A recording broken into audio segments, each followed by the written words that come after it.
Eu acompanho o trabalho do Manuel há algum tempo e eu vejo que ele tem uma representatividade muito grande dentro desse cenário carioca, dentro do cenário brasileiro, né? A poética do Manuel, ela é formada por essas questões da cidade, por essa iluminação do Rio de Janeiro, essa cor vibrante que a cidade tem, e ele traz isso para dentro dos seus quadros.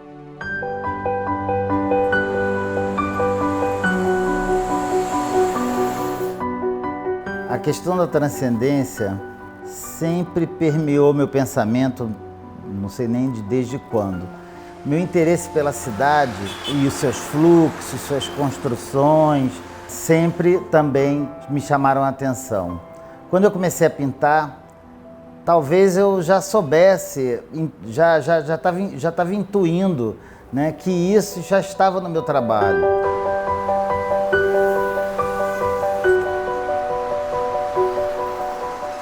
Oi, Manel, tudo bom? Olha só, eu queria que você falasse um pouco desse seu projeto novo, seu último trabalho agora do Excelsior. O Excelsior é uma pesquisa que eu venho desenvolvendo já há algum tempinho, né? E que é inédita. A transcendência ou a metafísica, né? O que a gente não vê, o que acontece a gente não vê. Eu comecei a tomar consciência sobre que eu tinha esse interesse naquela instalação que eu fiz no Coreto, lá no Museu da República. Foi aí que deu a tomada de consciência. E a partir daí, a gente vai desenvolvendo o pensamento, né? Chegou num ponto que eu resolvi pesquisar. Foi um mote que eu tive, né? Eu gosto de olhar os nomes dos prédios em Copacabana e eu vi um nome de um prédio chamado Excelsior. Excelsior nem existe em português, né? Então isso me animou mais. Ela vem diretamente do latim, né? Ior, da palavra Excelsior, que é luz, e no hebraico. Ela vem do hebraico e significa luz. Então, já concluí, né, que seria uma luz elevada, né? Era algo que fosse além do que a gente vê. E isso me animou a, assim, finalmente desenvolver um trabalho sobre isso, sobre a luz transcendente. Mas como é que isso representa de uma forma concreta, né? Assim, isso transpõe para o seu trabalho? Como é que todo esse teórico de informações que você tem e que você juntou em cima dessa nova pesquisa, isso se transforma em objeto? A ideia era fazer uma representação da luz na pintura de uma maneira mais ordinária, mais do dia a dia, né? A palavra ordinária. Então, eu começo pelos nomes, eu sempre nomeio os trabalhos. Então, os trabalhos eles são nomeados e a partir disso eu vou tentando desenvolver alguma imagem que aí a partir do nome vem as cores que eu vou usar. O primeiro trabalho que foi feito foi o Palácio, que é uma referência. Aqui no Rio de Janeiro tinha o Cinema Palácio, que agora é um teatro. Ele ainda existe como construção, mas na verdade, era para falar sobre a luz estourada na tela do cinema, a projeção da luz estourada. Depois, Lux, que é sobre a própria luz em latim, né, sobre a luminosidade. Clarão, que era tentar fazer como a representação do que é clarão, que é um ponto de luz, não importa o tamanho, com a escuridão em volta e que chama atenção. Farol era algo construído, né, que remetesse à construção e que dali saísse uma luz.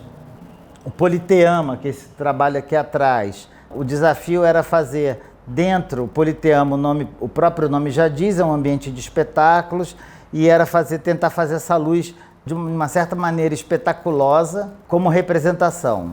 Tem o Araçá também. O Araçá, ele é menos direto, né, a ligação. O Araçá é porque eu estava ouvindo muito aquela música Araçá Azul, que eu ouço muito MPB. Na verdade, Araçá Azul não existe, né? Mas ele é uma cor mais para o azul e para o escuro. Então era a tentativa de representar de uma maneira mais objetiva a luz dentro da escuridão, né? Como se a gente estivesse, por exemplo, num quarto ou num local escuro, numa caverna, e os olhos vão se acostumando e você vê que mesmo na escuridão existe luz. E o lumina, que é a própria luminosidade em latim.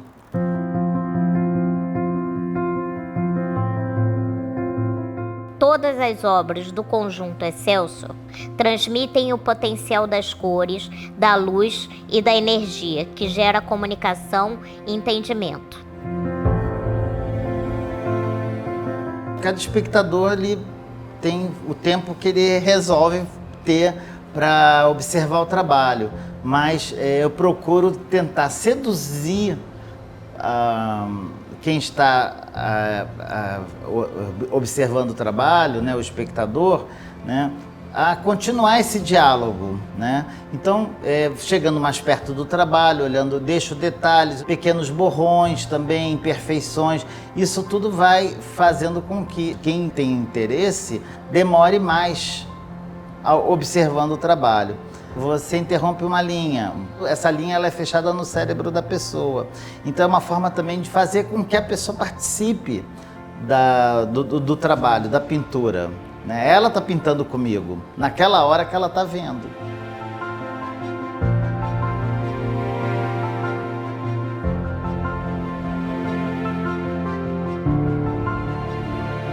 Linhas, perspectivas, volumes, cores sempre foram objetos de pesquisa do artista Manuel Novello, que abraçou questões da vivência nas cidades, procurando entender a energia que emana da paisagem, das construções e do ser humano que habita esses espaços.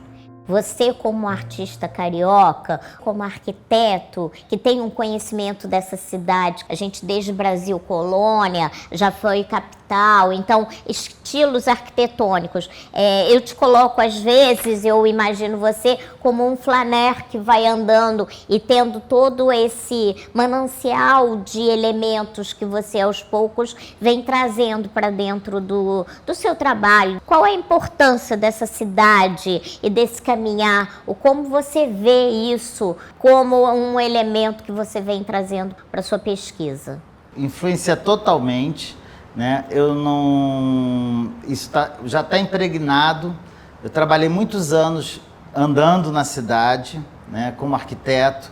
A arquitetura, eu sou um grande observador do que rola, né, na cidade, dos fluxos, das construções, dessas diferenças, né, de ocupação que a própria cidade tem, dependendo de cada bairro, né? Isso tudo está impregnado no meu trabalho. Eu não sei nem aonde é uma meada, assim, é um fio sem início, uma meada, né? Não tem, então eu não tenho como até quantificar isso. Simplesmente está impregnado, né? O Rio de Janeiro faz parte do meu trabalho. Como artista, arquiteto, a cidade, caminhar pela cidade, isso é muito importante, né? Tanto como forma de abstração, de descanso, o olhar para a cidade é muito importante para a obra dele, né? O artista vê isso como todas as formas de elementos para a obra dele. Eu sinto que você vê esses elementos da arquitetura, desses vários momentos em que a cidade já passou, já teve, como elementos geométricos. E a partir dessa geometrização, dessa construção que você traz desses elementos da cidade, você traz para o seu trabalho. Você poderia falar um pouquinho disso? Porque eu tenho um sistema, acabei criando um sistema de representação. Isso entra de uma maneira subjetiva, não de uma maneira objetiva e clara, né? Claro. Então é um filtro, né, do que eu observo. O meu trabalho, ele é construtivo, né? Mas ele tem uma abstração a partir de um filtro próprio meu. Então fala um pouco desse grid que você cria do seu trabalho. Você fala muito quando você vai começar um trabalho novo, que você parte desse esqueleto. Fala um pouquinho disso, como é que é o princípio da construção desse esqueleto? Eu começo pelo grid e depois eu vou preenchendo de acordo com o meu filtro, de acordo com o nome que eu já dei. Eu nomeio sempre antes o trabalho, sempre, né? E a partir daí eu vou criando as cores, né? Eu escolho as cores e vou tentando fazer um equilíbrio dentro daquele corpo, daquele grid. Manuel, entrando aqui no seu ateliê, eu pude ver, assim, qual a importância dessa janela, dessa iluminação que entra aqui dentro, né? Dessa claridade. Assim como os artistas viajantes do século XIX que chegaram aqui no Brasil, e essa iluminação, essa luz toda foi muito importante para eles. Eu sinto que essa iluminação, essa luz que entra pela sua janela é tão importante para você. Queria que você falasse um pouco dessa importância dessa luz toda aqui para o seu trabalho, com relação à cor também. Ela é extremamente importante. Eu tive essa felicidade de ter esse ateliê aqui, né? E essa luz é a luz do Rio de Janeiro, né?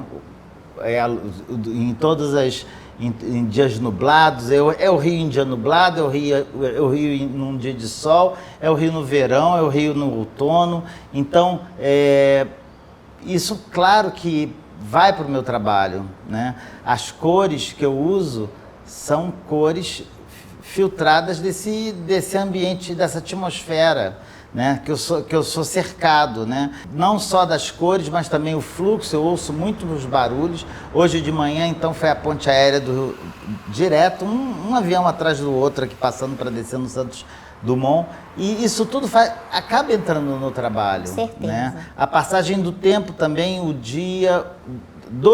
das 24 horas. Você tem um trabalho matinal, vesperal, isso influencia também, né, no título? Sim, isso influencia muitas vezes no título. São 3 trabalhos, né? Um é matinal, outro é vesperal e outro é o noturno. Também que são até desafios que eu me proponho. E aí, quando eu vejo o desafio que eu me propus, ele já estava dentro do meu trabalho, dentro do ateliê, né? Não era um desafio externo. Sempre são coisas internas, né? Que eu já filtrei. Tanto a música quanto a poesia, literatura, isso também é uma coisa que te influencia muito. Mas até que ponto a música ou a poesia podem mudar ou podem influenciar numa determinada pesquisa ou numa mudança de rota, ou isso é acrescido lentamente, subliminarmente dentro do seu trabalho? De uma maneira subliminar, muitas vezes, mas também muitas vezes direta, né? Gosto muito, tenho preferência pela MPB, pela música popular brasileira, né? Principalmente as que têm letras. O que me chama mais atenção na música é a letra, né? E isso influencia diretamente no meu trabalho e às vezes subliminarmente também. Gosto muito da língua portuguesa, principalmente a falada no Brasil, porque tem essa influência do tupi, né? Muito grande, e isso muitas vezes entra direto por conta de uma música que eu ouvi, que eu gosto da construção da letra, né? Então eu considero assim, a música ela é diferente da poesia, né? A letra da música, porque ela tem que às vezes se encaixar em determinada situação, mas para mim vamos colocar que é a mesma coisa, né? Não é, mas não é e é. E muitas vezes ela entra subliminar porque eu ouço muita música, de MPB de preferência, muita. E poesia também, às vezes até eu ouço uma poesia, né, e eu vou pesquisar, nossa, que poesia bonita, e eu vou pesquisar e encontro outras. E muitas vezes entra direto, né? Tem um exemplo da Forma Justa, da Sofia de Mello, né? Não é brasileira, é portuguesa, mas que é quando eu li essa poesia, eu falei, é o meu trabalho. Ela faz em poesia, eu faço em pintura. Sei que seria possível construir um mundo justo. As cidades poderiam ser claras e lavadas pelo canto dos espaços e das fontes. O céu e a terra estão prontos a saciar a nossa fome do terrestre. A terra onde estamos, se ninguém a traiçoasse, proporia cada dia a cada um a liberdade e o reino, na concha, na flor, no homem e no fruto. Se nada adoecer, a própria forma é justa e no todo se integra como palavra em verso. Sei que seria possível construir a forma justa de uma cidade humana que fosse fiel à perfeição do universo. Por isso recomeço sem cessar a partir de cada página em branco. E este é meu ofício de poeta para a reconstrução do mundo. A forma justa, Sofia de Mello Breiner. Manuel, como você já tinha falado, seu trabalho ele tem elementos construtivistas, elementos de construção, mas você não se insere dentro de um movimento construtivista. Quais são os artistas que ajudam a formar toda a sua cabeça e que te influenciam de alguma maneira? Vamos dizer assim, toda a história da pintura, né? Influencia, sou um apaixonado por pintura. Toda vez que eu posso viajar, são os lugares preferidos, né? Museu onde tem muita pintura, mas posso destacar algumas pessoas. Diretamente o Albers, né? Que ele tem uma relação livre com a cor, né? A cor não é a cor em si, ela tem toda uma vizinhança que faz com que ela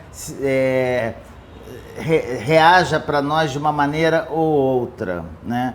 O Albers, ele dá essa liberdade, né? Principalmente naqueles homenagem ao quadrado que ele ficou anos fazendo, né? Isso aí realmente é de uma influência muito grande. Eu vi uma exposição dele em Madrid que foi sensacional, até para fechar esse pensamento. Aqui no Brasil, o Volpi trabalha muito com a cor e a emoção que essa cor passa, né? E ainda continuando no Brasil, né? A Lúcia Laguna, por vários motivos, inclusive porque é amiga, mas também também amiga, eu tenho mais proximidade para conversar sobre pintura com ela, mas essa disponibilidade que ela tem de fazer camadas e mais camadas e construindo uma própria arqueologia dentro do trabalho. Isso é o que me chama mais atenção no trabalho dela, né? Ela indo procurando compor um resultado, né? Dentro de desafios. Ela vai se desafiando até chegar num resultado que interesse. E a Beatriz Milhazes também. A Beatriz, eu vejo ela como pura geometria, desde o início que eu conhecia. Manuel, você trouxe duas artistas que são eminentemente fruto do Parque Lage, né?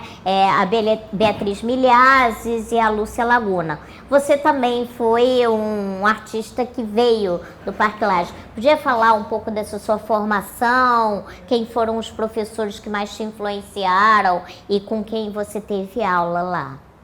Eu comecei mais tarde, né? Não dentro do que se espera de um artista começar, que é aos 20 anos. Eu trabalhava em arquitetura antes, mas quando eu resolvi e descobri que a pintura era o meu caminho e que a vida fazia mais sentido, né? Eu procurei, eu preciso do que é o melhor, né? Então, eu já tinha ido numa exposição no Centro Cultural Banco do Brasil, onde está você, geração 80, e o trabalho que mais me chamou a atenção e que eu mais gostei mesmo, que eu fiquei muito tempo olhando, foi o trabalho do Chico Cunha. Quando eu resolvi fazer aula no Parque Lage, eu fui olhar a grade de professores e vi que o Chico Cunha era professor no Parque Lage. Eu não sabia, eu era completamente por fora desse métier, né, desse assunto, né? E aí eu comecei a fazer aula com ele. Com o tempo eu resolvi que eu fiz durante 3 anos, foram 6 semestres. Eu resolvi que ele seria a coluna vertebral do meu ensino. O bom do Parque Lage é que ele é uma escola livre e você vai escolhendo os professores que você acha que podem te acrescentar, né? E eu continuei fazendo aula com Chico Cunha e, paralelamente, comecei a fazer aulas teóricas, né? Fiz com Luiz Ernesto, fiz com Maria do Carmo Seco, Franz Manata e Saulo, e com a maravilhosa Anabela Geiger e o Fernando Coccherali. Cada um, a seu modo, acrescentou, né?